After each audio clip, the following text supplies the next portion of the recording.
This is a ridiculous and a dangerous motion, ladies and gentlemen. Within my speech, I'll be considering two main points. Number one, I'm going to be looking about the analogy Emma made that's been very controversial, and I really want to resolve this. And then I'm also going to talk to you about how censorship plays a vital role in society. And finally, I'm going to talk about my original point, which is going to address Helena's problem of how we're actually going to implement this. So on to my first point, ladies and gentlemen, of rebuttal. So we believe censorship has a very fundamental role in society. And why? Because we don't think of censorship as this great entity. We look at it as with specific aims. The motion is, this House believes there's no place for censorship in the democracy. We believe that there is some place for censorship in a democracy. Where? Well, I'm going to tell you now. Number one, when we talk about terrorist material. Number two, when we talk about racist material. And finally, when we talk about insightful material. So, ladies and gentlemen, let me elucidate a little bit. I think I sort of addressed this a bit in your point of information I gave to you. So, if you'd like to comment, yeah.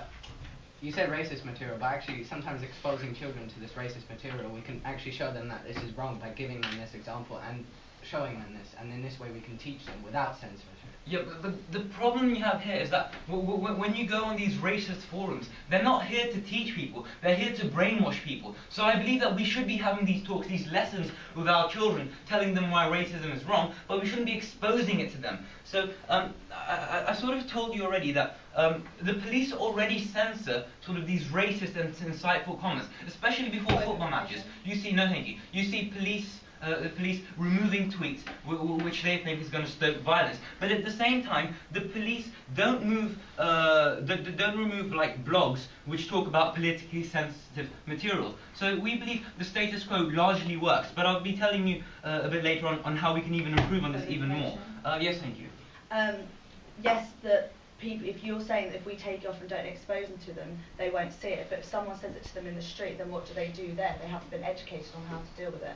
No. We really want to educate people. We wanted to have lessons saying racism is wrong. But at the same time, we think that by censoring it, so they don't have access on the internet, we change the whole culture. We really tackle the problem from the grassroots, and everything else will be better as a result. So, Sir? No, thank you. On to my second point, and this really controversial analogy that Emma made here, that somehow, and I quote here, we should be letting 15, 16-year-olds watch videos with rape in them.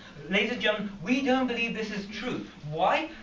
Because science and psychologists have shown countless times that when young people are very susceptible to this stuff, and when they watch it, they want to do it themselves. And now I refer to the case of John Venables. And this is a video game, which again we believe censorship should be applied here as well.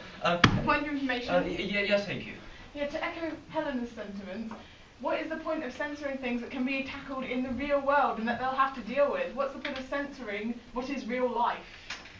I think I already addressed this in my past point, because I told you why censorship plays a very fundamental role, and if we remove it, it's really dangerous, because then we expose people to this terrorist material, this racist material, and then this insightful material, which we just don't think our children should be exposed to. And also I'll be addressing this even more in my final point. No, thank you, sir.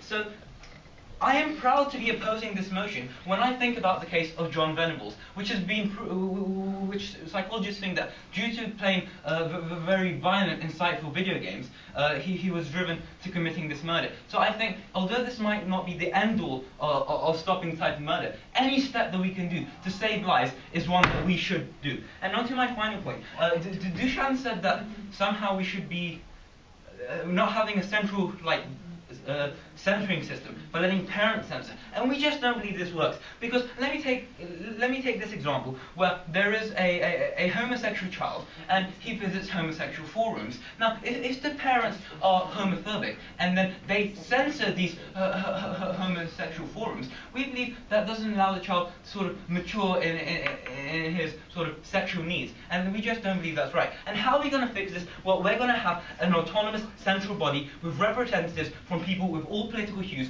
so that we don't risk censoring politically sensitive material, and that we only censor the thing that actually counts. Because we believe that Conservatives, Liberal Democrats, Labour, whoever they are, they're all going to want to censor terrorist material. So ladies and gentlemen, I've told you why this motion is not only silly, but actually quite frankly dangerous. And I've told you, I've highlighted the main problems with it, and now my colleague Aisha will really continue the case for us and finish this. Thank you very much.